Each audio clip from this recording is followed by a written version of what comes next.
Want to save a truckload? Get a Peterbilt 579 from Brandt with payments as low as $3,500 a month. Get the same low rates for your choice of contract length, 3, 4, or 5 years, and you can buy or walk when the contract ends. It's the only payment plan that puts you in the driver's seat. You could say it's a big rig deal. Drive to your Brandt Peterbilt dealer to save a truckload while quantities last. Blog Talk Radio.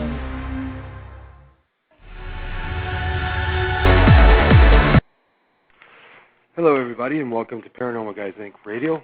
I'm your host, Jason Pepper. Tonight we got an extremely huge show.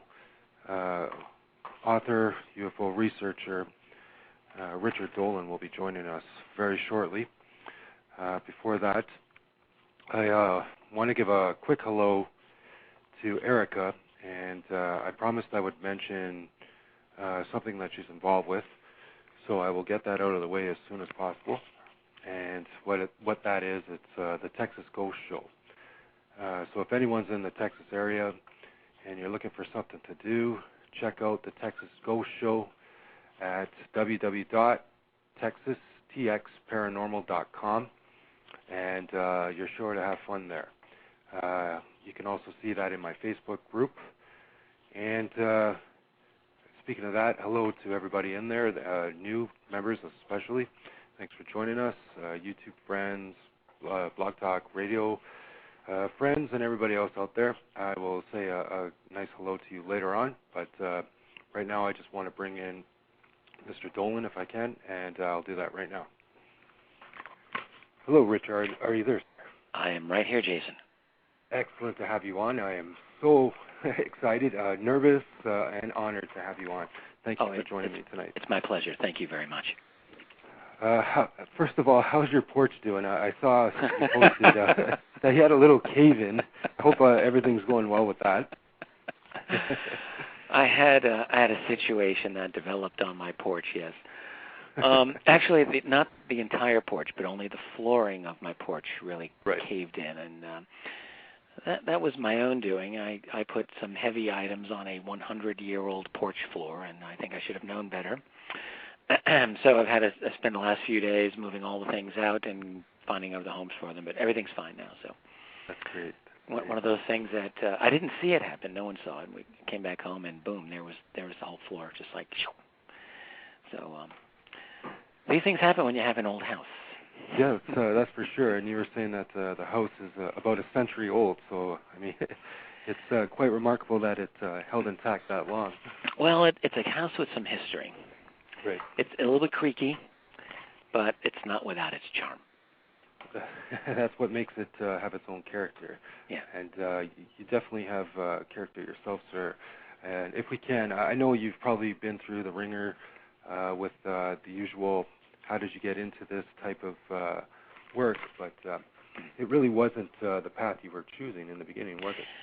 No, not at all.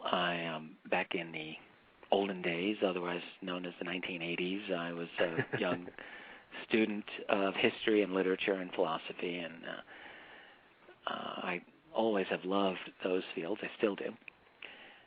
Went on to graduate school in the University of Rochester, where I still currently live. Back in the mid-late 80s, I was there working on graduate degrees, first in European/German history, which I focused on for quite a while, and then I did this radical move and switched over to U.S. history, focusing on U.S. diplomacy. Yeah. I spent many years studying that. I think about it even now, think, wow, it was a lot of time of my life. By the early 1990s, I was still not doing the UFO thing at all. My whole perspective on UFOs was not that of a skeptic, but it wasn't that of a believer either. It was really just that it was something that was removed from my worldview, I think, which is the case with probably most people. Even people who may say they believe in UFOs, you really find that they don't think about it a lot. It doesn't really intrude on their life. And it didn't on mine. Two things happened really simultaneous for me in the early 90s. One was the Internet. And there wasn't much of a World Wide Web at the time, but there were bulletin board groups. There is one, it's still around, it's Alt Paranet UFO. You can go on there and check it out. I have no idea what's going on there these days. Right. But back in the early 90s, that was a happening place, I'll tell you. And a lot of people participated. A lot of people would write, put articles up there and put their thoughts up there. And it was really quite fascinating. That triggered some interest on me and by me. And then the other moment, I remember this distinctly like it was yesterday. I was in a bookstore, and I saw a copy of Timothy Good's book, Above Top Secret, subtitled The Worldwide UFO Cover-Up. I'm sure many people listening have heard of this book. It's a classic. It's a great book. I'd never seen it or heard of it before, but it grabbed my attention in a way that, I don't know, it just got me. And I remember picking it up, flipping through it, and recognizing, here's the kicker, I recognized a lot of the names that Tim Good had written about in this book, because I'd studied them in my own research, and most particularly U.S. Secretary of Defense James Forrestal, who in the year 1949 ended his life with a 16-floor bungee jump out of the Bethesda Naval Hospital. I don't mean to put it in such a crass way, but Forrestal threw a cord around his neck, jumped out the window, or we're told jumped out the window, and fell to his death. And here were connections I was finding in the UFO field that were linking people like Forrestal and Winston Churchill having an interest in UFOs, and other important U.S. generals and top-level CIA guys. And I just had this overwhelming question, which wasn't even, are UFOs real? I wasn't there yet. My question was, is this something that actually really grabbed hold of the U.S. national security community? Were they into it? Were they intrigued? And if they were, even if it was a mistake, why had I never read about it ever in any history book in the academic world? And I thought, this is fascinating. How could it not be? And what version of reality is that not interesting? So I thought, something simple. I'll just take 2 months out of my life, no big deal, right? Read some old books and find out for myself on a purely personal basis what I thought about it. And I really had no idea that I was going to spend the rest of my life. I mean, honestly, it's 16 years later, and I'm still immersed in this field. And there's no way out. I am a lifer, my friend. I'm in for good. Trapped. And I'm happy to say that. I have no problem with that. But yeah, this is what I've discovered is the most fascinating topic, absolutely. I can't think of a better way to have devoted my last 16 years. Well, let me ask you, while you were researching that during that time, were you originally hoping to stumble into this and sort of disprove it, or did you want to expand your own belief system? I guess more the latter than the former, but really, to be honest with you, I was truly, genuinely interested and truly, genuinely on the fence. Right. I've never been the kind of person who has what I would think is a rigid worldview, even in my most rigid years, which I guess would probably be early graduate school, because they do that to you. They really do. Yeah. You got to get molded into a certain pattern or shape, and that's. But I never really took to that very well. When I encountered the UFO problem, let's put it that way, I was intrigued. The thing is, when I read Tim Good's book, I browsed through it, and I thought, well, this book doesn't look like it's crazy. Yeah. The documents look like they're legitimate. They turned out to be legitimate. And I thought, could it be that these people were interested in UFOs? And I thought, well, sure, it could be. Let's find out if it is. And so what I really wanted to do was to spend a couple of months and find out how strong was the argument that the believers made, and then how strong is the argument that the skeptics made. I didn't want to just look at one side of it. So I looked at a lot of the classic UFO literature, especially old stuff from like the 50s and 60s, books by Donald Kehoe, Edward Ruppelt, James and Cora Lorenzen, really the classics, even some obscure ones that are a little off the beaten path. Frank Scully's Behind the Flying Saucers and Harold Wilkins. God, I can't remember the name of some of these books. I've got them on my shelf here. They were great. And then I read some books by Donald Menzel, who was the leading debunker of the 1950s, and one or two of the books by Philip Klass. And I just thought, what a tremendous difference in the quality of data presented and in the detachment. In other words, I thought the believers were winning hands down, at least in the sense of making a case that there was something legitimate here. And I was hooked after that. And then the other thing was simply finding, because I'm really a guy who focuses on documents anyway. That's where I come out of, that whole studying genuine government documents and so forth. And I discovered, there were quite a few very, very good, authentic military intelligence documents that took this problem very seriously. So, look, I thought if these guys who know much, much more about it than I did, they had much better access to information than I do, if they're taking it seriously, I assume there's something there.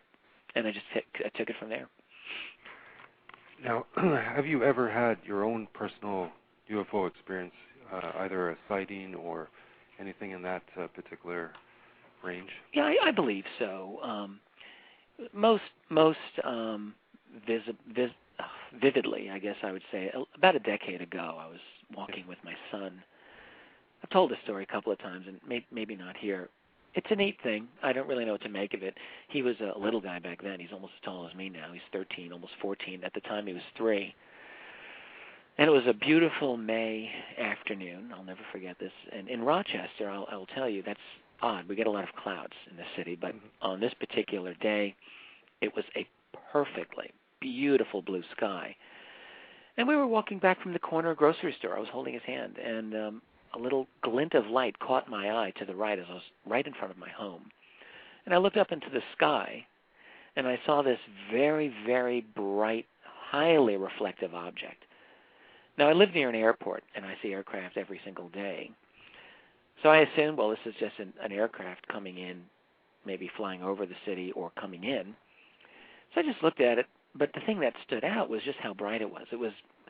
It was probably the most reflective, bright object I think that I've ever seen in the daytime sky, other than the sun itself. It was bright. So I thought, well, that's odd. And I kept looking at it as it came. It seemed to be coming toward me. And I just stood on the sidewalk looking, and I had this odd thought pop into my mind, and I've never understood this because it made no sense. It made no sense at the time. And the thought was that if I took my eyes off of this object, I would never see it again. That's right. And it made no sense because there was nowhere for it to go. There was no clouds. It wasn't that high. It was maybe 20,000 feet, maybe 30,000 feet. Not that high. But I thought, I have to look at this. I have to look at this. I have to look. Meanwhile, my poor son had no idea what's happening to his dad, who stood like a statue on the sidewalk. And I heard him getting more upset, calling me. But still, I wouldn't take my eyes off this, and I kept saying, it's all right, hang on, I'm looking at something. But then he got so upset. I thought, I have to face him, and I have to calm him down for a moment. So I took my left arm, and I pointed with my finger to hold this object's place in the sky. It still hadn't, because I kept expecting it to fly enough so that it would lose the reflection and the angle of this off the sun, and I would be able to see it. But I hadn't been able to make out a shape. It was just this bright thing. So I put my finger on this object, and I turned for about 1 second to face my son and just say, it's okay. And I turned back, and that thing was gone. And I'm a very rational guy. Even though I do UFOs, I'm a very rational person, I think. I spent the next 5 minutes scouring the skies looking for this object, and it was just gone. Gone. Where'd it go? I don't know. But here's one thing I learned later. At the time, this is shortly before my book came out, my first volume. I was aware then, I think, but I've become very aware since, that one of the things you find about this phenomenon is there's a lot of cases where people will say, somehow this thing got into my head. Number of cases where people felt, for whatever reason, that the object or the intelligence behind this object somehow was able to communicate in some way with them. I'm not saying that definitely happened with me, but I'll be honest with you, Jason, I think about this usually a couple of times a week, even now. It's been 10 years, and I cannot explain that event. I know I saw something intensely bright. I was never able to make out a shape, and then the damn thing just disappeared when I turned my head. What else am I supposed to think? Except, was it playing a game? Was it tapping me on the shoulder a little bit? I really don't know. I can understand and relate to what you mean, because I also try to, skywatch as much as possible, and there are times where it's almost like something inside you, like a pager goes off, and you're just drawn to look up. And sure That's enough, right. there's something there. Well, I had another experience like that, and in fact, I'll gladly share this with you, and I'm not sure if I've ever told this. This is just 2 years ago. I was taking an evening walk with my wife Karen and my daughter Elaine. My son Mike was I think over at a friend's house sleeping over, and we had our dog Jenny. She's a big black lab. She's a great dog. Mm-hmm. So it was in the evening. It was August of '08, and by this time I'd been a known author in the UFO field for a long time, and both my kids grew up with the whole UFO thing. So we're like a block or two away from the house, and it was a beautiful evening, and I just jokingly said, hey, wouldn't it be cool if we looked up and saw a UFO? And I looked right up above my head, and this object moved way faster than an aircraft into a cloud, and my daughter saw it. Karen didn't see it, but Elaine saw it, and it was multicolored, and it went into a cloud, a thin cloud, and never came out. Wow. Now, this is 1 week before the yearly meteor shower you get in August. You get them in August, you get them in December, and I mean, I've often thought, well, okay, could it have been a meteorite? But how strange is it? Here I am talking about it. I look right up, boom, there it is. It goes into a cloud and doesn't come out. And the cloud was very, very thin. So maybe it just happened to burn out at that time. Coincidence, sure, maybe it was. Just one of those things had me thinking. My daughter got nervous. And this is one of the things that I think we always have to remember about UFOs. And my daughter is 11 now. She was 9 at the time. She's not a scaredy cat. She's a brave little gal. I think she's very smart. But that sighting scared her. Mm-hmm. And I remember trying to calm her down, saying, well, it's probably a meteorite. But it frightened her. And one thing that you find with this topic, and this gets us into a different aspect of the phenomenon, but people often do get afraid of this. They get scared. There's a certain number of encounters that people have that I sometimes call the fear factor encounter, where people just freak out. I've personally spoken to a lot of witnesses who, were embarrassed to say to me, well, I don't know why, but I completely lost it when I saw this thing. I know a husband and wife, very good friends of mine, they're retired. Both were security corrections officers who worked in prison systems. Two very tough people. And the woman, who I think was a very, very stable, hard-nosed, kind of tough-minded person, she had a sighting and just went absolutely, according to she and her husband, she went hysterical. She was punching her husband. She said, we've got to get out of here. We have to get out of here. Physically attacking him in the car.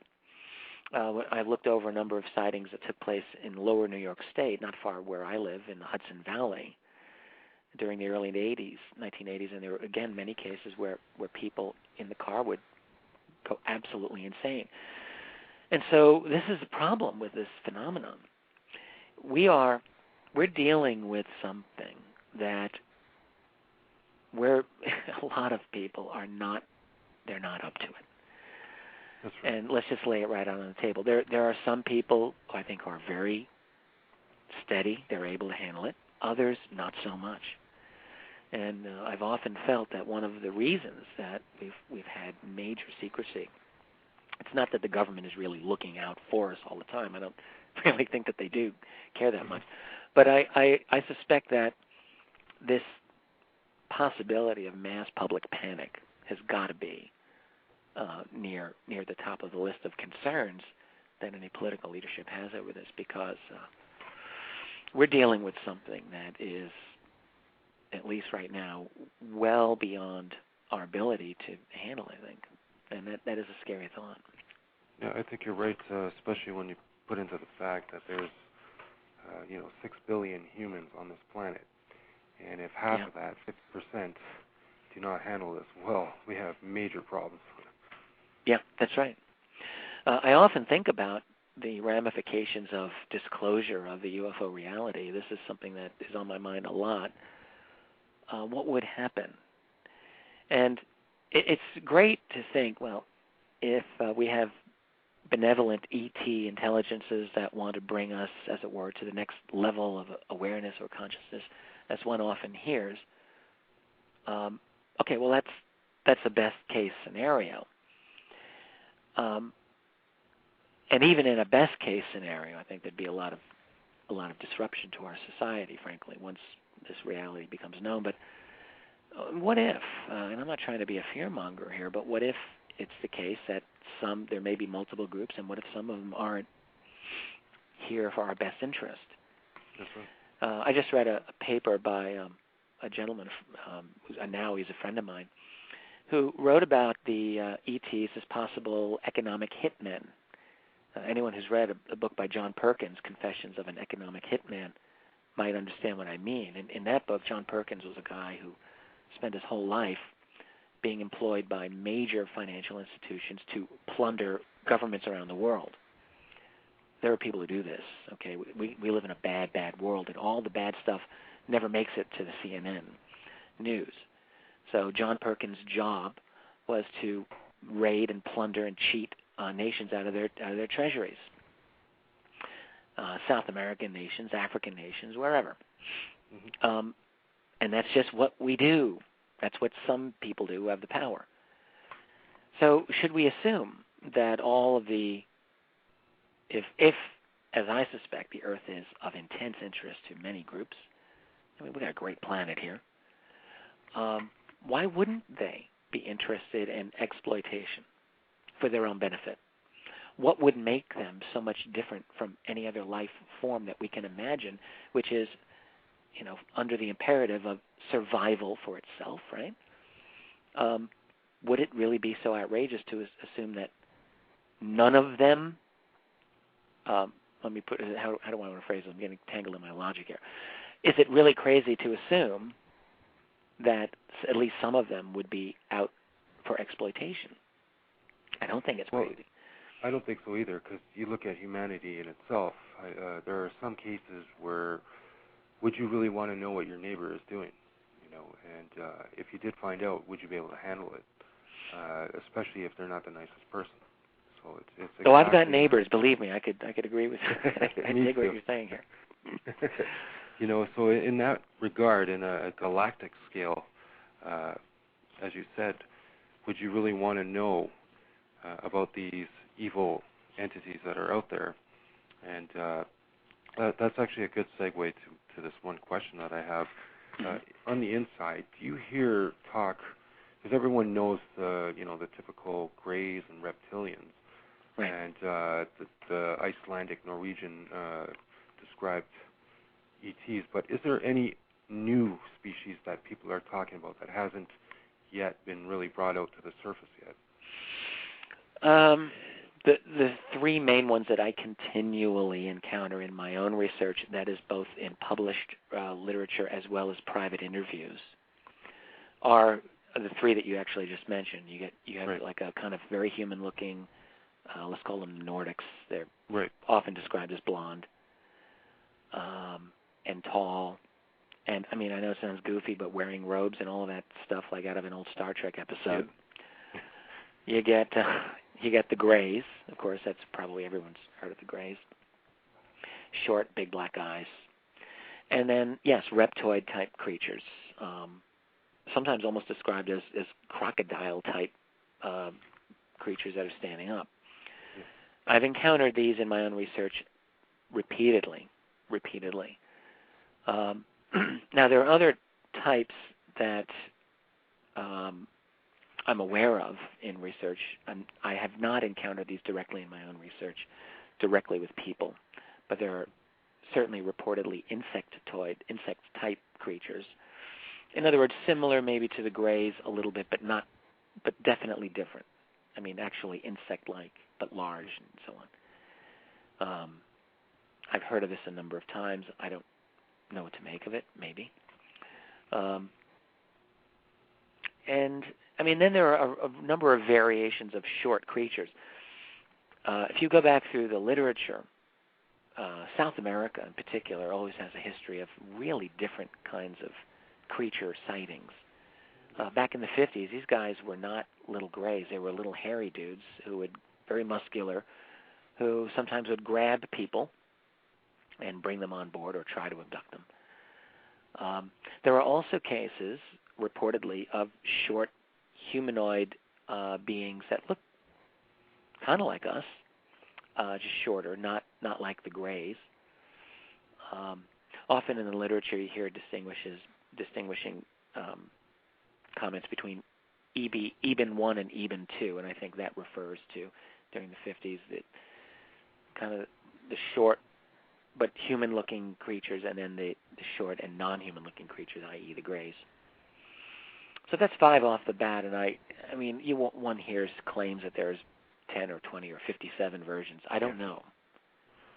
I'm a little bit dubious about that, but I do believe that, look, I mean, in our own society, some people think it's crazy that all of these groups would be here. Well, I don't think it's crazy. We're 10, 20, 30 years away ourselves from having the ability to go to another star.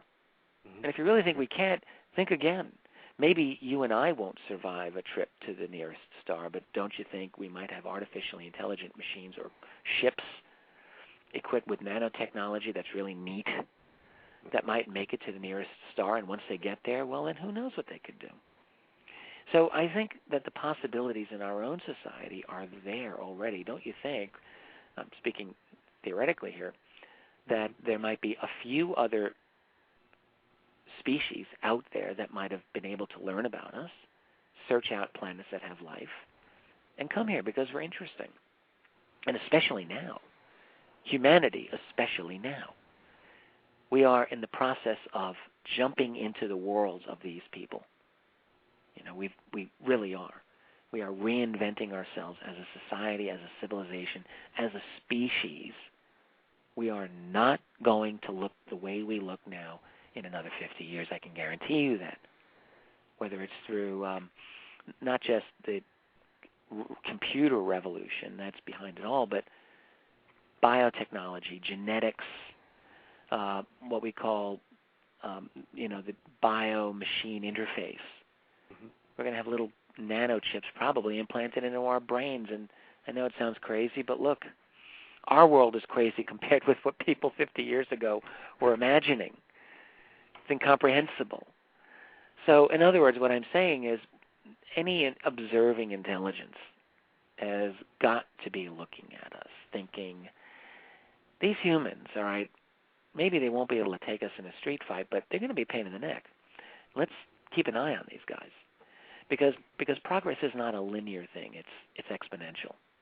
And we're in the middle of going almost straight up like a rocket. So where we're going to be in a couple of decades is, who knows? I mean, your guess is as good as mine. We're going to be in a very different place, though.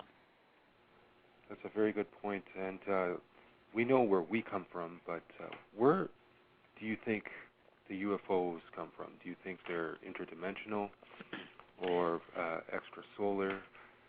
The more I think about this, the more I believe that they have a definite ability to manipulate space-time, the space-time fabric that we live in. Now, they may very well be from another planet, let's say. I still think that the extraterrestrial hypothesis makes a lot of sense in many ways. On the other hand, look, these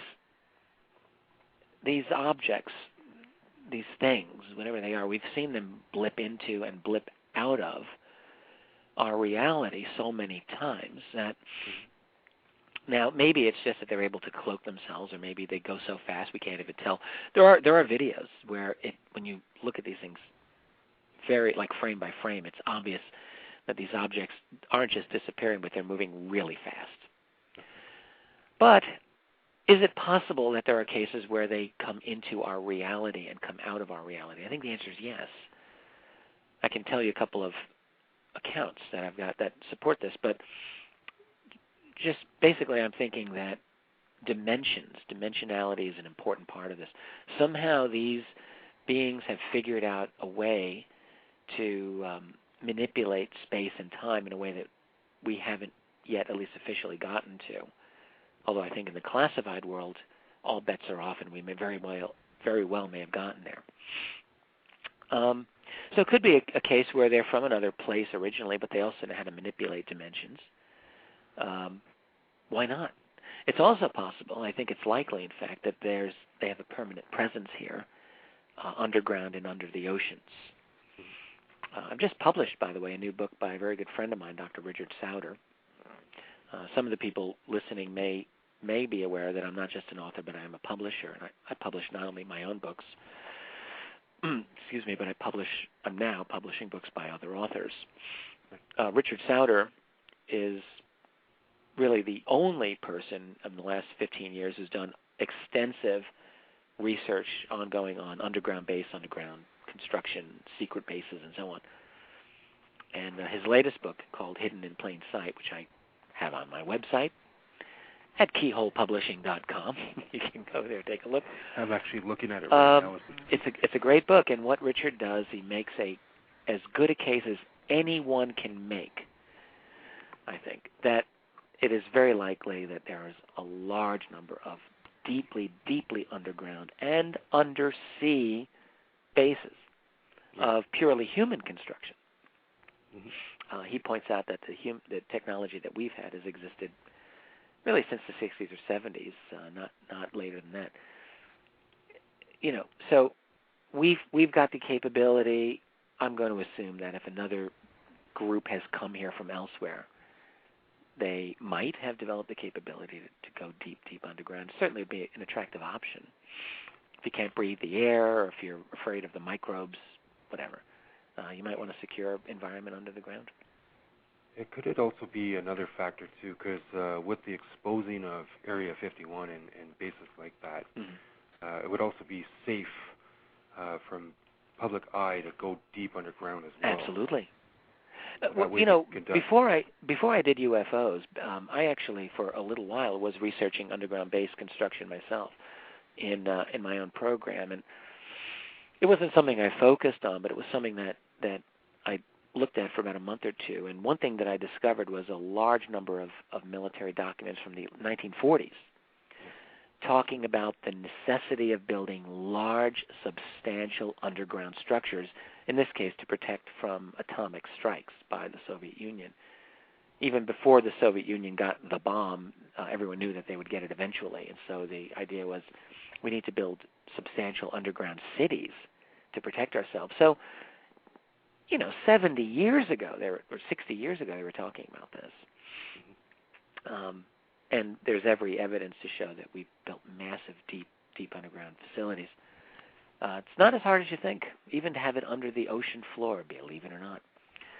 All you really need is a small energy source, maybe a 5 megawatt nuclear reactor, and a way to split oxygen out of the water, which we have with nuclear submarines. That's why they can stay submerged for 4 or 6 months at a time. They're not going down there with oxygen tanks. They're splitting oxygen out of the water. We've had this technology for 50 years. So once you get oxygen and energy, everything else is a cakewalk. And they also even they have kind of a funny name for some of these bases too. They're known as DUMBs, and I always chuckle when I see that. But the acronym, for those that may not know, is Deep Underground Military Base System.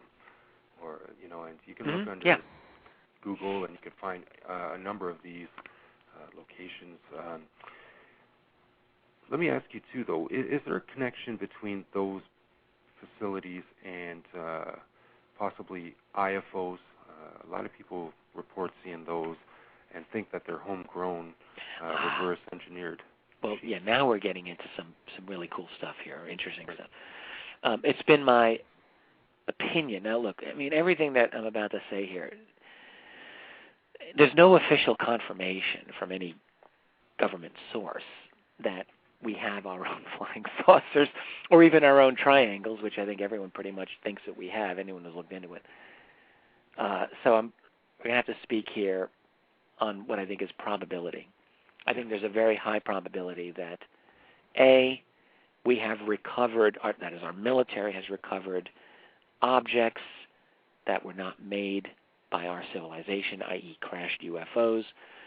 That B, once you get something like that, you're not just going to sit on your hands and look at it. Obviously, you're going to want to study it. So they've been taken to secure facilities, including at Wright-Patterson Air Force Base, including at what we would call S4 or Area 51, elsewhere as well. And they've been studied, and we've made attempts to replicate them. I don't think that's much of a stretch. Now, what's happened, I think, is I think successes have happened. Yes, I think that both the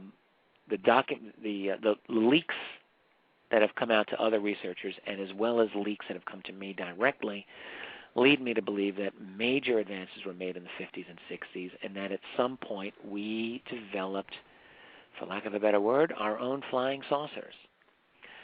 On principles similar to the principles of the genuine extraterrestrial or interdimensional UFOs, whatever they are. That is, using some form of electrogravitics, not just, gasoline or jet fuel, but rather different principles of propulsion that are basically anti-gravity. I think that we've had this. And I know it sounds crazy because you think, well, God, you've had this for all these years. Why not share it with the rest of the world?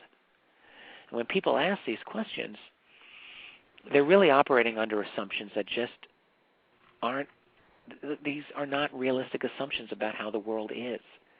These are assumptions based on the fictions and fantasies that we're spoon-fed, that we're supposed to believe, but that's just not how the world is. In other words, let's assume that you and I are in with the in crowd, and we know all about the presence of these other beings that are here on Earth. And let's assume also that the presence of these beings is a bit of a problem. We can't control them. They may not be interested in making themselves known to the world, but they might still be posing difficulties of all different types to us. And so we're trying to scramble to keep up with them. And so we develop these flying saucer type technologies.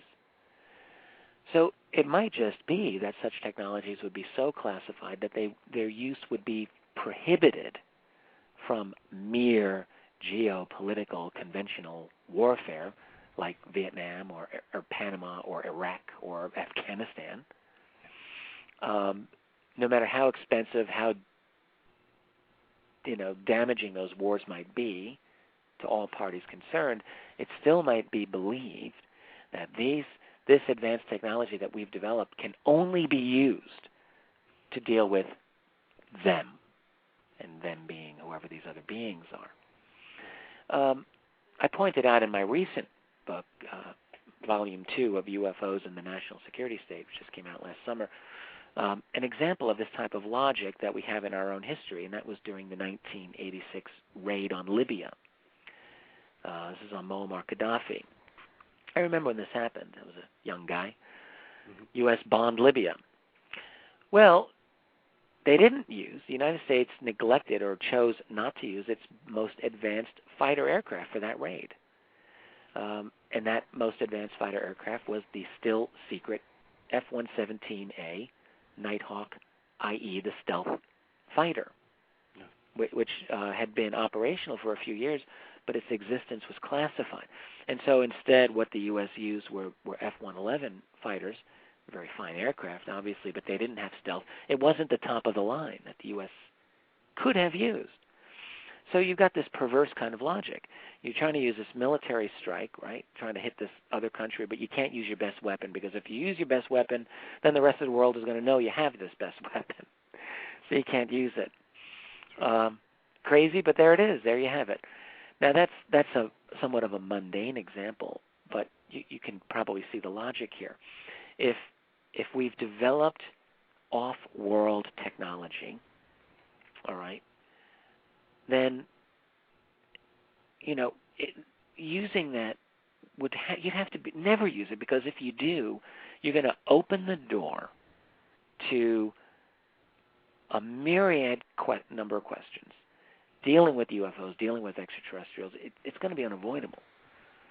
And so I think the answer is let's just, they decide that we're going to keep this separate, in a separate compartment. It's not going to be used for any of the wars that we have with other nations. It's just going to be used to deal with these other beings. This is my hypothesis, okay? I'm not saying I know this is true, but this is what I think has happened.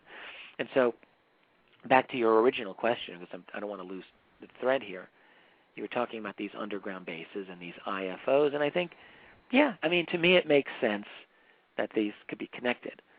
You've got deep, deep underground military bases that house some of our most exotic technologies, i.e.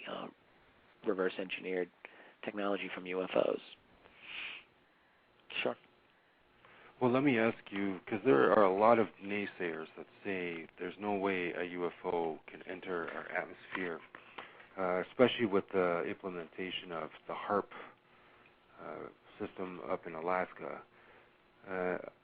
What's your opinion on that? And do you feel that also chemtrails may actually be sort of a marking system to almost ID tag anything entering our atmosphere? Yeah, both of these are very interesting topics to me. HARP, High Altitude Auroral Research Project, I think. Yes. That's some pretty far-out stuff there, and it can be very scary. And then the chemtrail phenomenon. Both, I'm interested in both. I'm not expert in either. I've read a bit, I've studied a bit on both of them, though. All I can say is I'll be dealing with both of them in much more detail in my third volume of history. I can tell you that. My sense of both of them is that there is significant covert aspects to both of them. I mean, this is a pretty easy thing to say. They're not. There's much more to them than what the official version ascribes to them. Yeah. HARP, if you really look into all the literature on this program, it's more than simply an upper ionosphere, tweaking device that heats the upper ionosphere. It's designed to go deep underground. In other words, to employ what is known as earth-penetrating tomography, which basically allows you to look deep underground for all kinds of things, including, one of the HARP managers said, underground bases. Mm-hmm. Now, I'm guessing that he was intentionally referring to underground bases by evil dictators like Saddam Hussein and that type. But in theory, I suppose you could look for underground bases of any type. So, right. Human or not. And then there are claims that HARP is employed for other, even more nefarious purposes, like mass mind control, the putting out of low-frequency EM wavelengths, to which I don't really know how I can respond at this point. I'm still trying to sift through the facts and claims on HARP, but I think that there's probably something going on there. Certainly, I was just talking with some researchers regarding the recent Norwegian spiral phenomenon that everyone's saw. And it turned, I didn't know this at the time, but I've learned since that there's a HARP type of facility right nearby there. And it does appear that phenomenon is likely connected with that Norwegian HARP facility. Now, what they were doing, I don't know, but they were able to play games with the atmosphere, certainly. Regarding chemtrails, I beg your pardon? I was just going to say, I was also wondering, too, with the CERN facility not too far away from there, if that would add to the whole mix. Right. I think that's what I was referring to. I think it's a HARP type of facility. Yes. So, yeah, I think that's the logical connection we need to be looking at. Of course, there's a lot more research that has to be done here. Regarding chemtrails, a lot of theories on chemtrails. You talk to airline pilots, and all of them say, nah, there's a lot of hooey. I've spoken to a few airline pilots, and they say, no, people just get confused. But look, I'm going to tell you right now, I've seen what I am convinced are chemtrails, personally, right here in my city of Rochester. And I really suspect that it is a weather modification type of thing. That's my own opinion. It could be a screening device. I've heard this. A way to shield from satellites or from other beings from looking in, I suppose. But I don't know. I mean, to me, I'll give you one example why I think it might be weather mod, because 5, 6, 7 years ago here in Rochester, I remember I told you we have a cloudy city, but sometimes we have blue skies. And we went through a stretch of about 2 weeks of solid, beautiful blue sky weather. In all my years in this city, I've been here for 25 years, I don't know if I remember such a continuous stretch of perfect weather, honestly. Like Hawaii, in upper New York State. In Eden, Utopia. That's right. And the last day of that, I'll never forget this, I had my 2 kids at a park.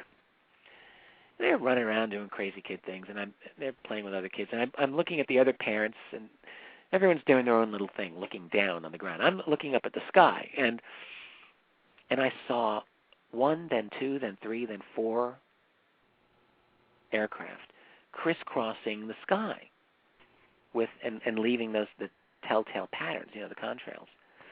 The next thing I knew, within 20 minutes, the whole part of the sky was covered with a layer of cloud. It was the first cloud that I had seen over my city in 2 weeks. The next day it rained. And I just think, is that a coincidence? Those planes flew overhead.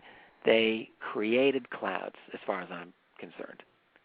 And we had rain. And then we had cloudy weather for the next, week. Well, I know exactly what you mean, because I'm not too far away from you. I'm in Toronto, Ontario, Canada. And I remember growing up as a boy, there used to be, absolutely beautiful blue skies, and I'd say in the last 5 years, especially, most summers more than not now, it's nothing but cloud and rain and cooler temperatures.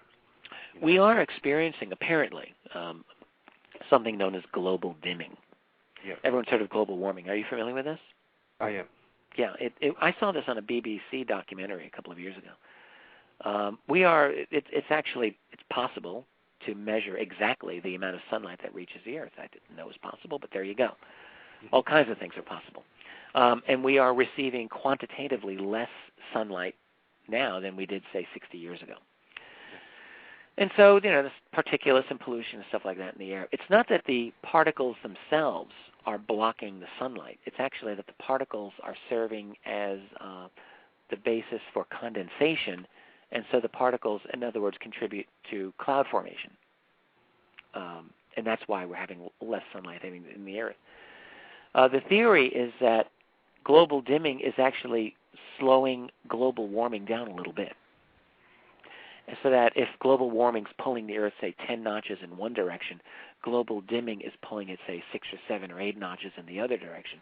Not quite as much as global warming, but a little bit.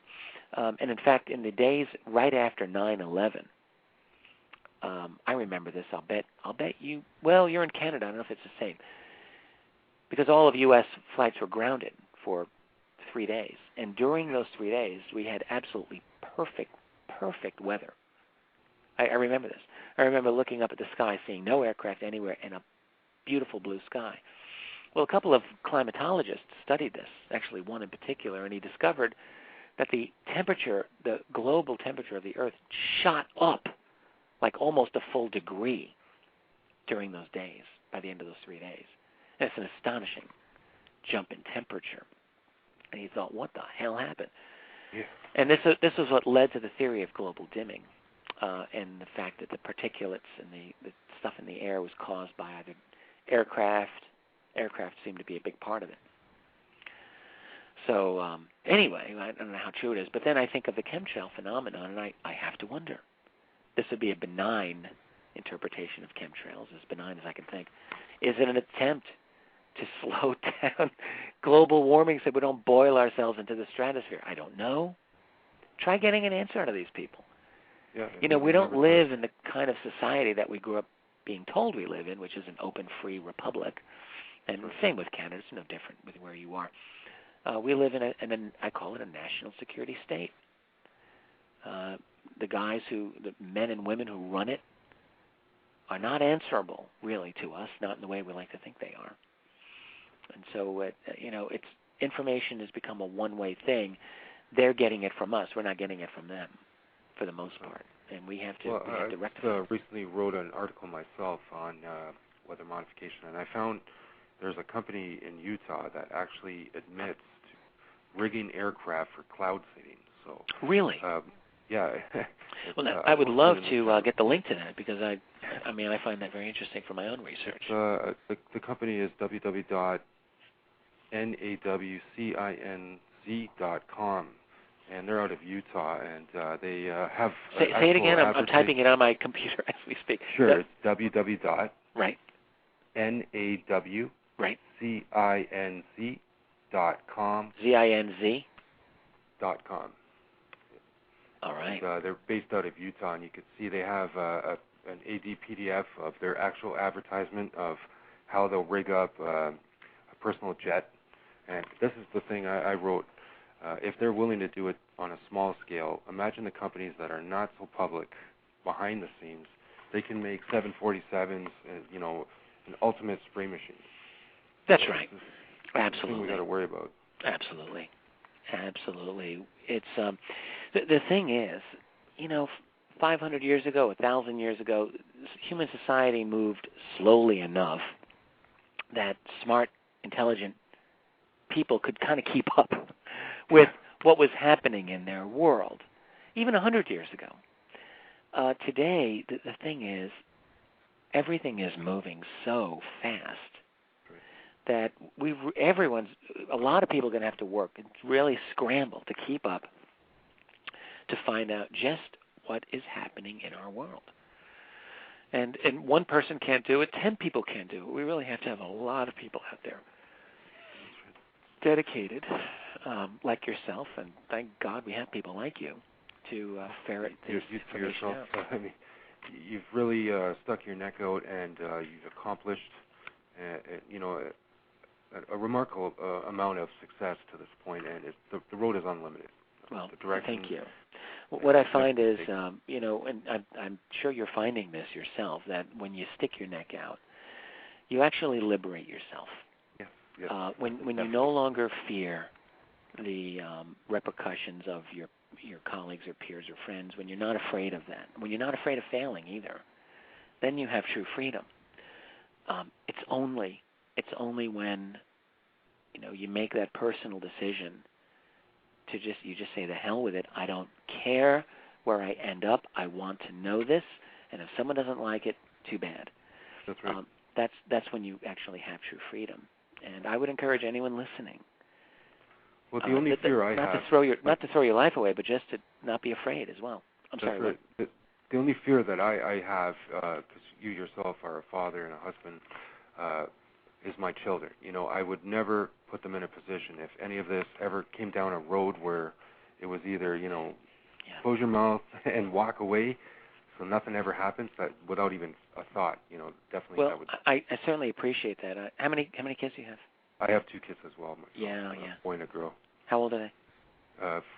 My daughter's 5, and my son's almost 3. So it's adorable. God, I remember. Yeah, they're at that age where my daughter's becoming aware, and she actually looks at the sky herself and sees things, and she's asking, "Is that a UFO?" She's aware of chemtrails. So it's. Well, let me tell you, sir. I got news for you. As they get older, it's impossible to shield them from the world, and I'm finding now. My son, who's not yet 14, has already been a political protester at a number of occasions. He's had police tear gas. I can't believe I'm saying this. And police acoustic weapons directed at him, and he's going to be doing more of this.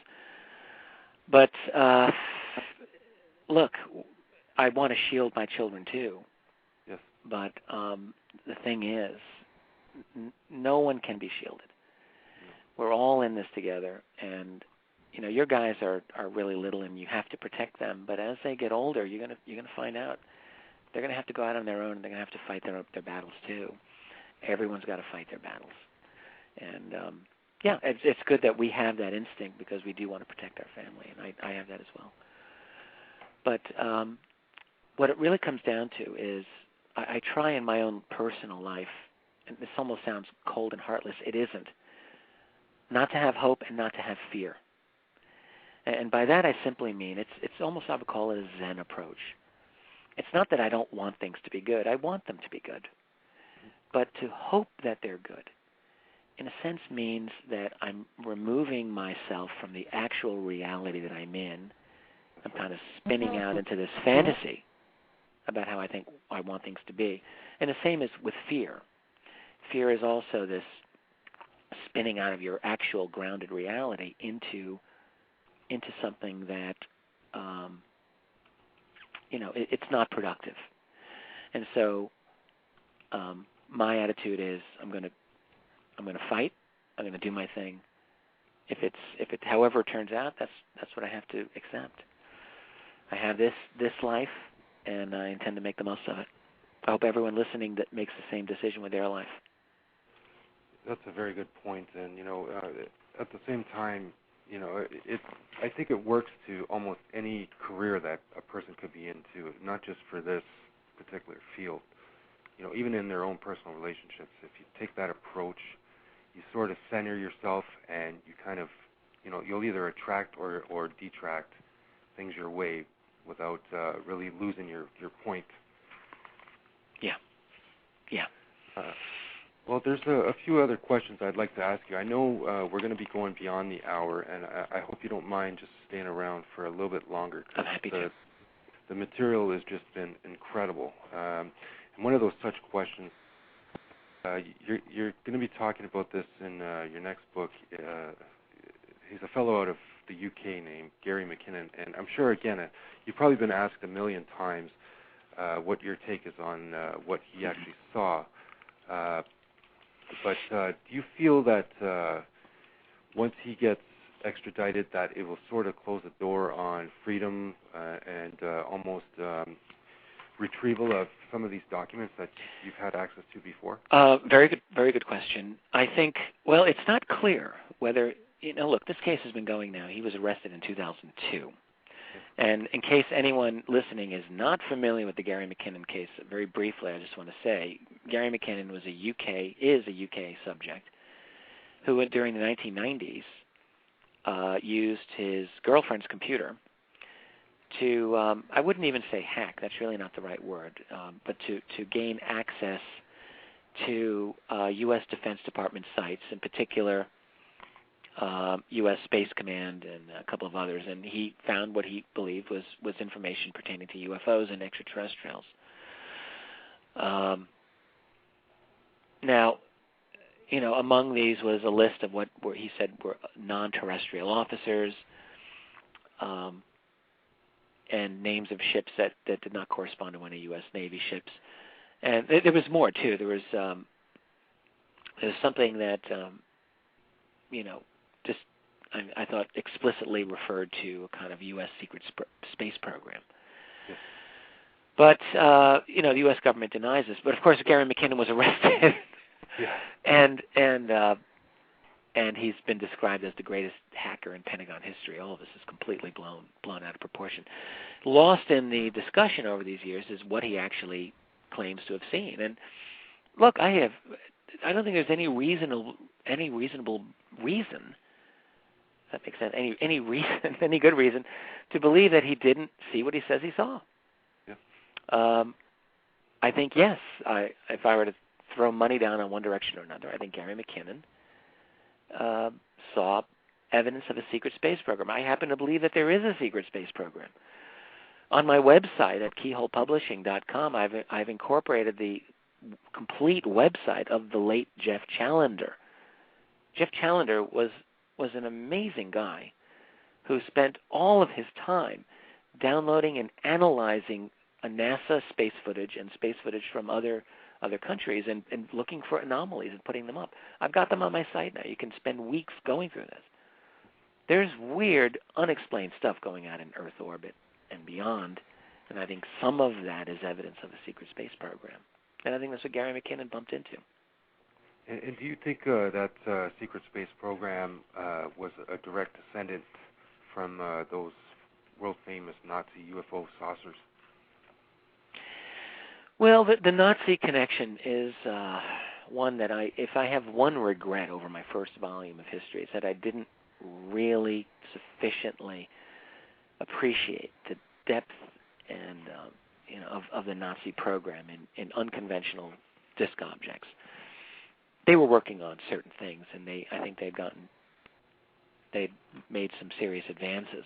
The question is, are the UFOs that we've seen for the last 60 years directly resulting from the Nazi technology? And I think the answer is not completely, no. I think maybe some.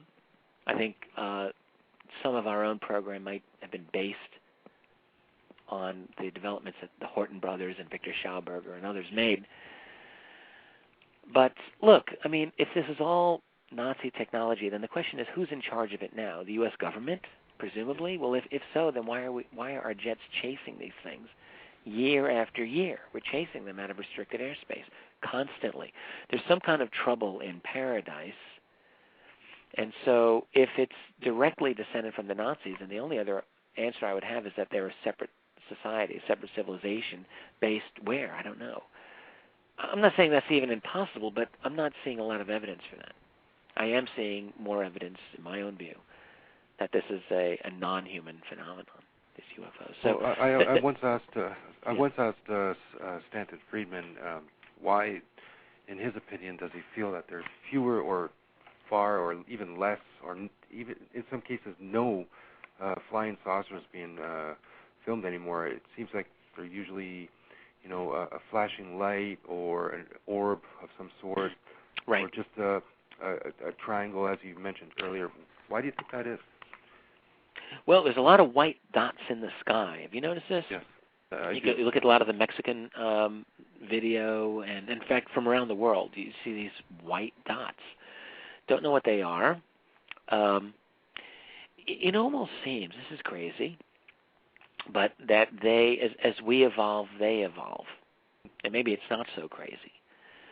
Now, there are cases of people seeing absolute,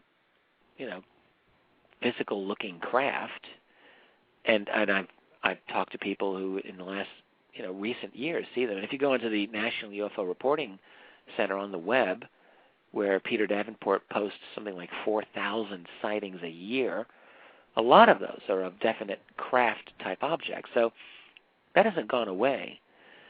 But there are, when you go through sightings on the web, collections of alleged UFOs, certainly a lot of them, there are a lot of saucer-type objects still, but there's a lot that are very different, very unusual.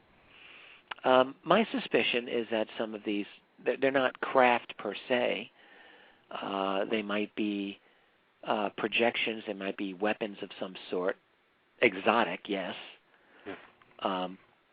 They could be products of some kind of advanced nanotechnology. With nanotech, what you've got is a situation where in theory anyway, nanites or nanobots can compile and decompile into a variety of shapes, at least in terms of the theory.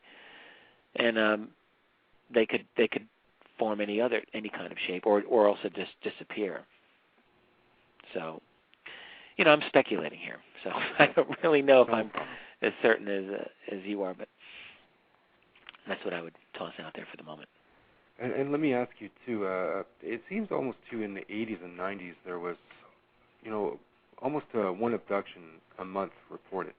Has that gone down as well, in your opinion? Abductions? Reporting? Yes. No, I don't think so. There are always spectacular abduction cases that have taken place in all of the decades. Even in the 1950s, there was a big one from Brazil. Yes. A lot of the recent ones don't get as much time, but I am personally aware of recent abduction cases. So, as far as statistics, it's hard to know what statistics there are, because, it's the same with UFO sightings in general. Yes. Most people don't report their UFO sightings, and most people don't, not only do they not report their abduction experiences, they're often not aware of them. And so getting a sense of the quantity, I think, is a very difficult thing to do, unfortunately. But I don't think it's declining. No, that's a good sign too, because I was starting to get worried, that at some point, because on the web you don't hear about these really exotic abductions, as you were saying, but at some point, do you believe that there will be a government involvement to suppress any abduction case whatsoever?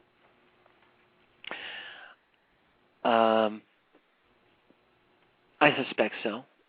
You know, my own feeling is that I've talked to a couple of individuals who have told me that they were part of a government-sponsored study to discuss how to disclose.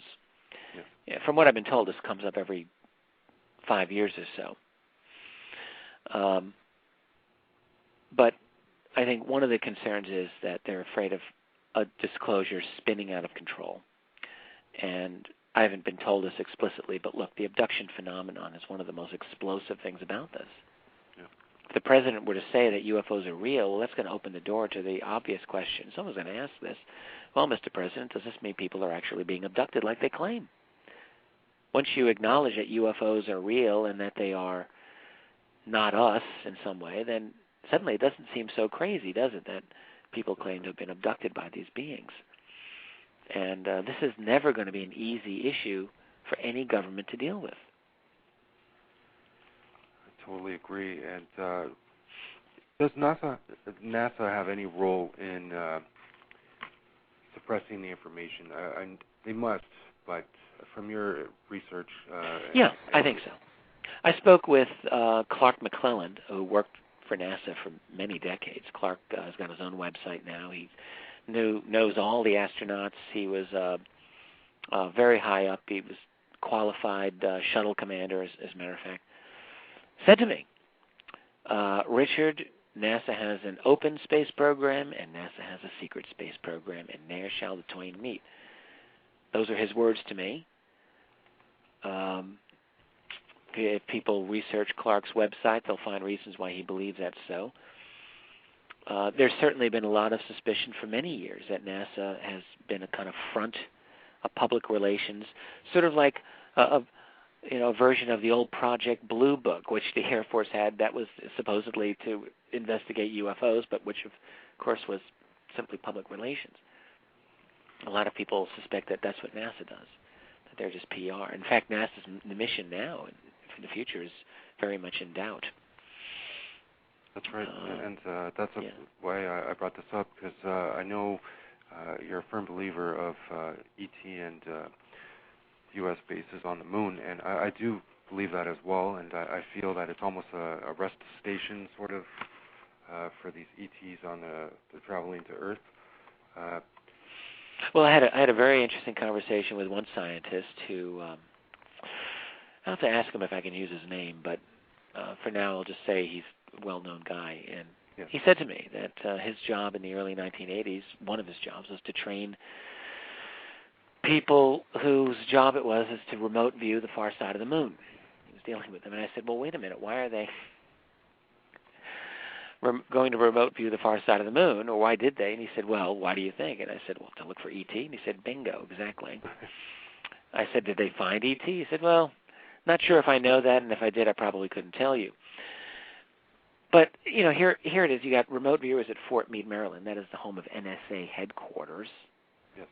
who were looking for extraterrestrials on the far side of the moon. Well, why would they look for them if they didn't have any reason to look, if they didn't think that there would be ET there? So, I think that there's activity. Absolutely, I do. And if I speculate that we have a secret space program, which I think we do. In fact, I think what we have is, I've often called it now, a breakaway civilization here on our own planet. I mean, think of it this way. In the history of human civilization, we've had multiple civilizations existing at the same time, with different belief systems, different levels of science, and so forth. Even during the recent Cold War, the U.S. and Soviet scientific infrastructures did not share information with each other very much, right? They had different things that they focused on.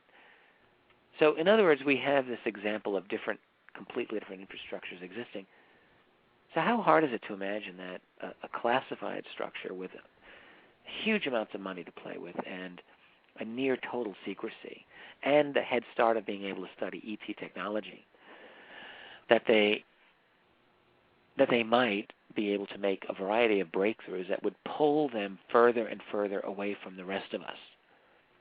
And combined with a worldview that included a knowledge of ET reality, I think we could fairly call them a separate civilization. I call them a breakaway civilization. And the farther away they get from us, you see, the harder it might be for them to kind of get the rest of us up to speed. You know, they're going off-world, they're doing this, they're living a Buck Rogers type of life maybe. It might be very difficult for them to say, guys, by the way, we're dealing with some funky stuff up here, and it might just be a lot easier for them to just go on doing the way that they're doing it. I think you might be right, and I wrote another article, and it was speaking of a NASA astronaut, Gene Cernan, and pretty disappointed. Last man on the moon. Yeah, and he's absolutely upset with the cancellation of the Orion project. And during the interview, he actually slips up, or I don't know if it's an admission, but he says, I'm paraphrasing here, but he says, somebody, I forget their name offhand, but wants to go back to Mars, as if they've already been there several times, you know, and are continuously going there. Go back to Mars? Yeah, go back to Mars again. And that's this is Gene Cernan who said this? Yes, and it's during a television interview with a Fox TV station, and well, you know, I don't know if that's a mistake. I'm sure if someone cornered him, he'd say, "Well, I just misspoke." Yeah, exactly. Kind of sweep it under the rug, but it sort of falls along with what you're saying. You know, with this secret space program, they've probably been through the entire solar system of our own, probably a dozen or more times. You know. And I'm sure they know a lot more than what they're telling the public. Yes, as well. I certainly believe that. Especially now, too, with some of Saturn's moons. There's pictures sent back of it emitting geysers, liquid geysers. You know, and this. I need to learn a little bit more about that. Yeah, it's quite interesting. They're actually being shot into space from the moon itself. You know, I don't know what form of liquid it is, but. Wow. Quite interesting, to say the least. Wow. But that's just the world we live in. You know, it's full of questions and answers. And I have one more topic that I don't know if you've ever covered. Just let this fire truck go by here. Sorry. I hear it. Well, you're in Toronto. Yes, exactly. Big city, big problems. I'm wondering if you ever looked into the cattle mutilation. There's a lot of talk that you know, it's not done by extraterrestrials or ETs or EVEs or any of that, but I just don't buy that. I feel the precision of the extraction method is just far beyond, I'm sure, any medical procedures we can accomplish right now. What do you think of that? Well, I think so. You know, go back to the mid-'70s when a lot of these cattle were being studied for the first time. They were being cut clearly with very high, very localized heat, laser. You know, a laser that could cut through a fairly thick cowhide. That's not easy to do. Yeah. The problem was that in the context of what was seen as cutting-edge laser technology of the mid-'70s, the only way you could do that is you'd have to get this huge, heavy object, hundreds of pounds, you know, drag it out there and cut the cows open with that. And it just didn't look like that was happening. You know, what was really evident was that there was some kind of small handheld thing that was slicing and dicing, opening them up.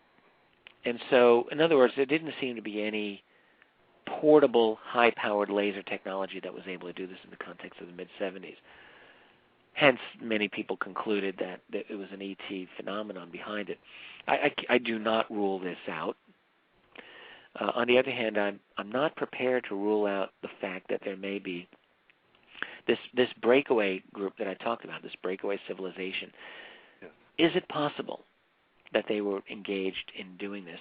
Whoever is doing it is a kind of act of terror, whether an ET type group or a black ops group. My feeling is I'm inclined to think it's a non-human group, actually, that was doing that, because I think that some of the non-humans here are nasty dudes. And if/when we have the chance to kick them the hell off this world, we should do it. So, and it's hard for me to give all the reasons why I believe this, but my sense, my hunch, is that is actually what is going on. That there's a kind of faction that enjoys terrorizing the human population or human power structure. So, otherwise, it's a black ops group, and they're somehow interested in terrorizing. They're making a statement in some way, and what that statement is exactly, I'm not 100% sure. Well, I sat down and I sort of bashed my brains trying to figure out why and what could be behind this as well, and I came up with this crazy sort of idea, and I don't know what you'll think of this, but if they are from an off-world and they don't have the same air system that we have, and they breathe methane gas, because a lot of the reports were, the whole internal organs were just removed completely from the anus all the way up. You know, perhaps they needed it as almost an organic respirator to produce methane to breathe, like a filter. Yeah, well, I think it's reasonable to assume that whoever is doing these needed those body parts for whatever biological needs that they had. I think that's right. But the problem is that they're just dumping these cows out in the fields where they can be found, cored out like this. If it was a government project, like if I were a government agency and I needed the cows for that, why wouldn't I just go to you, the farmer, and say, look, we're doing some government study here. I wouldn't have to tell you the details. We'll pay you X amount of dollars per cow. What's the big deal, right? And then you just take them.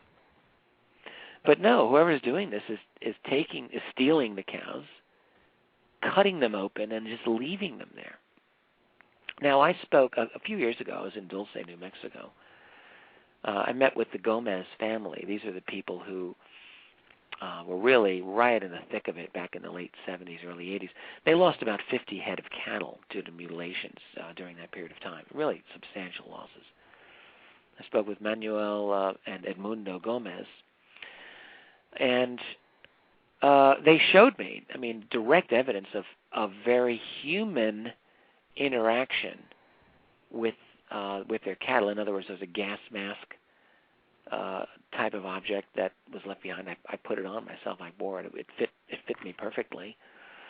There were other types of items, pens, papers, things like that were left behind in the fields that they found that were military type. So they were absolutely convinced that there was some kind of U.S. military involvement with what was going on. The question was, what is the nature? And they knew that their house was bugged. They found direct evidence of telephone tapping of their phone and so on. But the real question is, what is behind this? And well, this is still a mystery, to be honest. We're still trying to figure it out. And keeping in mind that this has gone now for 40 years, and at least to my knowledge, no one has ever been caught in the act. Think about that. That's right. There have been thousands of these cases, not just in the U.S. There's a huge wave of cattle mutilations that went on in Argentina a couple of years ago. No one ever gets caught. These animals just get found. Whoever's doing it is really good. They are really good. And the scary thing is, too, there's actually been a few human cases as well. And that's something to really be alerted by and afraid of. I think that's right. I was almost going to say alleged human cases because I didn't want to be sensationalistic, but the fact is that, yes, that there do appear to be human mutilation cases. Well, I wanted to get a little thing into, because I know you're going to be a part of XCon, and I just spoke to Stephen Bassett not too long ago. I really appreciate you staying the extended time. This has just been amazing. I can't even. Are you in the Eastern time zone? I'm in Eastern. It's getting kind of late over here.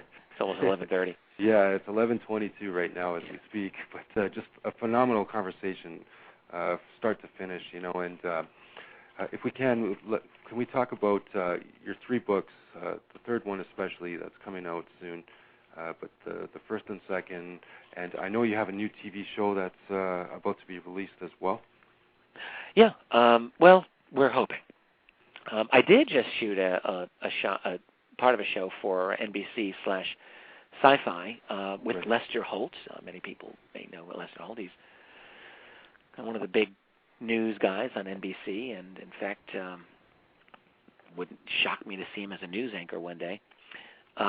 This is for a 2-hour thing that they're producing for the Sci-Fi Channel on, I think they're calling it The Real Warehouse 13, which is after the TV show, kind of like National Treasure, where all the secrets are kept. They're doing 4 segments, Area 51, Wright-Patterson, Montauk, and the Vatican. And they actually asked me to be like their lead guy on the Montauk segment. So I was out with Lester Holt just like a week ago, exploring Montauk and dealing with the alleged Montauk Project and so forth. That was interesting. I'm actually glad that I did that. But the show you're referring to, and by the way, that special should air in late May. I'll have it on my website when it's ready. Right. But yeah, the show that I'm involved in is called First Contact, and we shot a pilot. We've shopped it around. It's kind of like a UFO Hunters sort of thing, with a cast that I think is totally awesome. I love the people I'm working with. And I do know, I can tell you confidently, we've got very strong interest in a number of the networks. The problem with getting these shows approved is,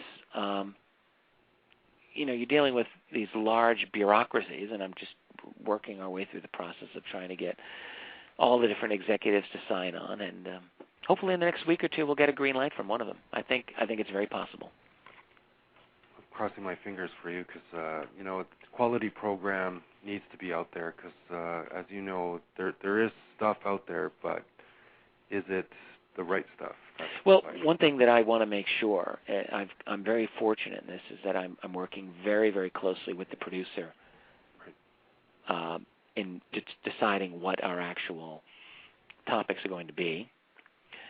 And so, in other words, I intend to maintain as much control over this as I can, reasonably. And I think that's a substantial amount. So the producer and I have a very good relationship, and I think we'll be able to make sure that we keep very high standards on what we do. It's TV, ultimately. Yeah. Television is not the same as spending months in an archive going through records. Television has its inherent limitations, and that's just the name of the game. That's good. But I think that we can do a very good television show, and I intend to do everything I can to make that happen. And what sort of content would it be? Would it be, because I had a question in the chat room earlier this evening. Okay.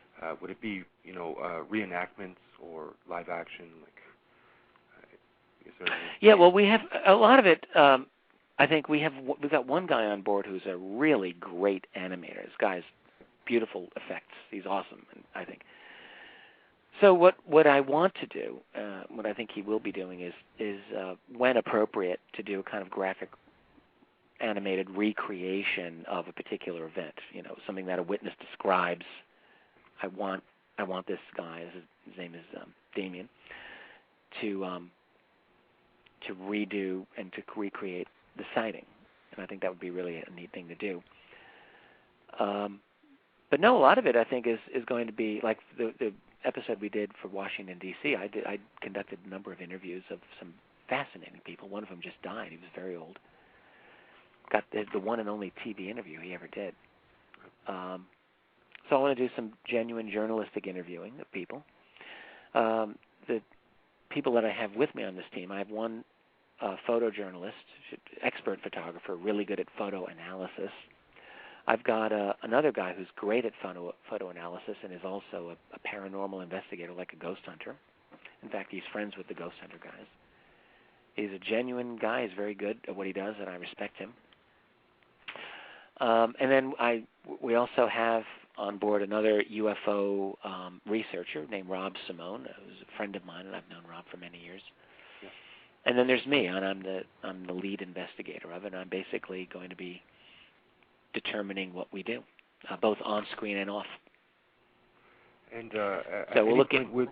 I'm sorry. I was just going to ask at any point, because I know people can see it on your website. Your wife has her own internet radio show. Would you include her into this program as well? Possibly, yeah. I'm not ruling any of it out. Right. All of it is contingent on us getting a green light to get started. So. Well, I'm hoping somebody's listening and stumbles upon it and puts it out there, because I'm certain it would do amazing instantly. I'm hoping, and I think we've got a very good chance to make it a good show, and absolutely. I'm not the kind of person who wants to count my chickens before they hatch. That's right. So I'm trying to be low-key about it. But, yeah, I mean, I'll admit I'm excited about it. I enjoyed doing television work in the past. I won't lie to you, and I hope to enjoy it again. I've done it so as we'll well, see. and it's an easy job, TV. That's for sure. Well, so, if we can you give a timeline when you expect your last book to come out, the release date and whatnot? I'm still thinking 2012, early 2012. I think is realistic. Maybe early part of that year. Right. About 2 years from now, I think is very, very possible, and it'll be a similar length to the first two books that I've written, 500-600 pages, something like that. I've been working on it. I've had a couple of things bumping it aside from time to time, just like with my second book. But it's not going to take me as long, mainly because my research for it is essentially it's all done. I still do new research on it all the time, but the bulk of that research is done. So I'm at the point where I've got the 9 chapters are set up and organized, and I know pretty much what I want to go in them, and it's just a matter of taking my notes and making it happen. I think a year from now, I'm going to be very, very deep into the heart of this book. Right now, I've got a little bit of it written, not a lot, and I've got a lot of notes. Next year, I think I hope to have half of it done by then. And you also have a ton of speaking arrangements coming up. It's quite a never stops. Spring, summer for you. When do you have time off? Well, the problem is, I enjoy traveling and I enjoy speaking and meeting with people. I learn so much when I do a conference, but preparing for a conference is a lot of effort. I have to say. I mean, it's I don't want to just give the same presentation over and over again. I'm going to have to start maybe giving the same presentation for a little while, because when I come up with completely new talks, it's time consuming, and it's valuable for me in the long run to keep thinking this through in a fresh way. But ultimately, I need to. I think what I'm going to do is, like for this year, I've evolved one fundamental talk, and I think I'll probably just give variations of it, and then maybe the same for next year, because otherwise I'm just not going to have time to finish the book. I've got things going on. I'm traveling several times a month for the entire year, going to various places, and in that type of a situation, I have to really be disciplined and make sure that I do set aside time for writing, which is really what it's all about for me. I mean, it's nice being on TV. It's nice meeting with people, even doing interviews as well. But ultimately, what I've got to do is get the next book done. I mean, I'm not losing sight of that, keeping my eyes on the prize. That's right. And in closing, do you have any personal hellos that you would like to give out? Oh, gosh. Well, they're out there, and they know who they are, so I'll just leave it at that. I've got a number of friends out there. They're all great people. That'll be fine. Well, I hope you've enjoyed this conversation, because I absolutely have. I mean, this is the highlight for 2010 for me. Oh, I'm so glad. And honestly, I really appreciate the chance to be out here, Jason. I appreciate the chance to come out and just be able to chat and talk about some of the things that are on my mind. I would ask people if they ever want to come to my website. It's keyholepublishing.com. It's just like looking through a keyhole publishing, and from there it's articles I've written. Both of the introductions of my 2 books are online. I got a new YouTube clip that I just put up. It's a 27-minute interview that I did at the last Laughlin UFO conference. I'm about to sneeze. Hang on, if I sneeze. There we go. I hope you didn't hear that. So there's a lot of information. There's the information on Richard Sauter's new book, which I'm very proud to be the publisher of. I'll be publishing a new book, incidentally, by Grant Cameron and T. Scott Crane. Actually, not a new book, an old book, sorry. One that they published 20 years ago on MJ12.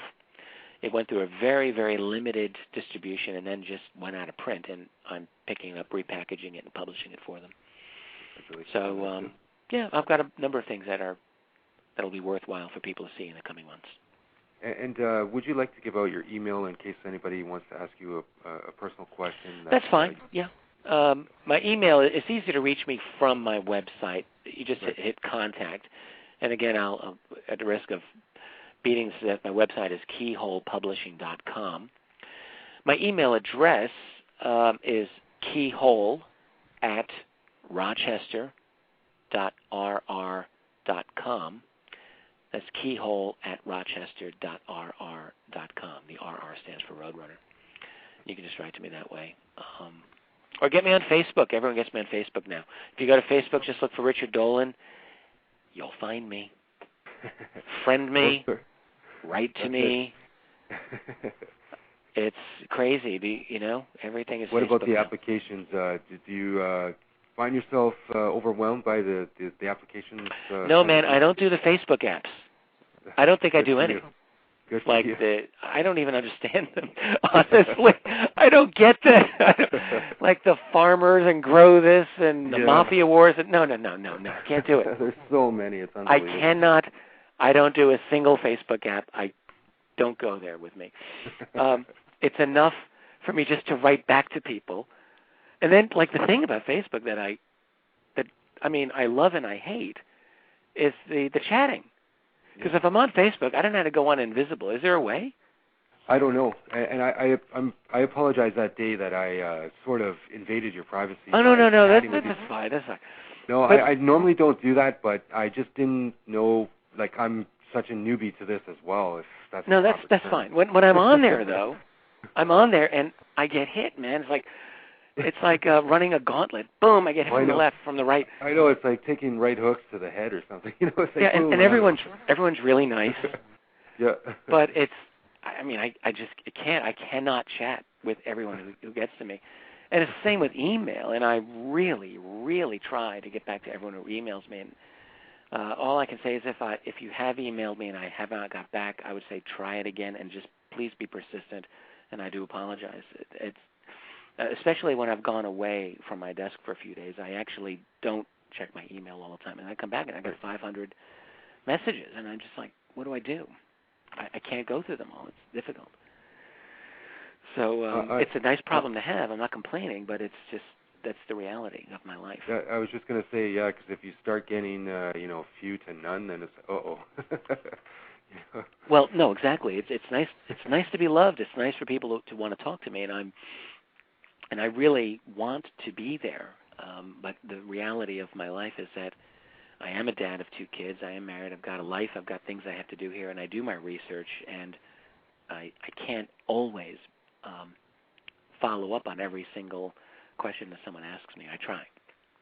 That's a very good point, and actually it kind of gave me a little idea here, too, because I've received some sort of, let's say, intense comments or emails sent to me. Do you receive those as well, or do you just intense as in, like, what, people who want you to negative, drop everything you're doing and do their thing? No, not so much. More in the negative form, disbelievers or sort of almost. I get that sometimes, sure. Yeah. Do you just trash it or look at it and laugh? It depends on the tone that the writer takes with me. If they're respectful, but they're a skeptic, but they're respectful of me, I will normally take the time and hopefully concisely, but maybe respond in an appropriate way. I've had people who've actually gone into name calling, and that just usually gets deleted or blocked. Exactly. I don't have time. I can't do the wars with people like that. Even when I'm publicly attacked, and that does happen sometimes. Mm-hmm. I usually would just let it go, but I can't always let it go. Sometimes it'll get to a point where I'll have friends writing to me saying, "Rich, you've got to deal with this or that situation. You have to." and I'll take a big, long, deep sigh and say, okay. So I will deal with things like that in a public venue if I feel I have to. Privately, I just usually, if someone really is just coming after me, because look, what's the expression I'm trying to think? It's only the nail that sticks out that gets hammered. That's right. So if you stick out, you're going to get hammered, and that's expected. And don't take it personally, by the way. I don't take it personally. If someone's coming after me, if they want to knock me down a peg or two, well, my attitude is, look, if you got something reasonable to say and you're right, I want to know. Yep. I'm not going to be defensive, I hope, about what I do. If I'm wrong about something, I want to know that I'm wrong so I can change my opinion. I agree totally, and I always say, too, if you can strike a nerve in somebody that's that closed-minded, obviously, what you're saying has value behind it. So that's right. You got to decide who are your enemies, and do you have enemies worthy of your mission? Exactly. Well, I can't say it enough. This has been an absolute treasure and a pleasure, and I know we've been, we're going into our 40th minute overtime. I wish I could talk to you all night. Well, is this? I had a couple of people write to me who said, "Well, I'm not hearing you live right now, but will this be in its entirety?" What I did is I put the link for my website on your actual Facebook page, and basically people can go and listen to the extended footage right off my website after the Blog Talk Radio Network processes it and uploads it to both their site and my site. Well, like tomorrow or something like that? Actually, it should be up within the next 30 minutes, 30 to 40 minutes. Oh, great. Yeah, and it's unedited. I'll spread the word. Thank you so much, sir, and I will definitely let you go. But I want to say this. If you have any, breaking news or updates of any kind and you ever want to come back, I will drop everything and bring you back. Okay. Well, I'll try to be gracious about it and not to try to strong-arm you, but I'll certainly keep you apprised on any new things that I'm doing. I appreciate that, sir. My and pleasure. You have yourself a great night, and we'll talk soon. You too, Jason. I had a great time as well. And good night, everyone listening, and I hope we'll all get together again. Sounds good. Right. Take care. All right. Take care. You too. Bye. Good night, everybody, and thank you for listening to this amazing program. I'll be on the air within the next few days, and I hope you can join me, too. My next show is with Patty Starr, a ghost hunter from the United States, and it's part 2 of my discussion with her. I did have her as a guest before, and the exact time is 10 p.m. on March 13th, 2010. Again, if you want to call in for that show, it's 1-347-237-4571.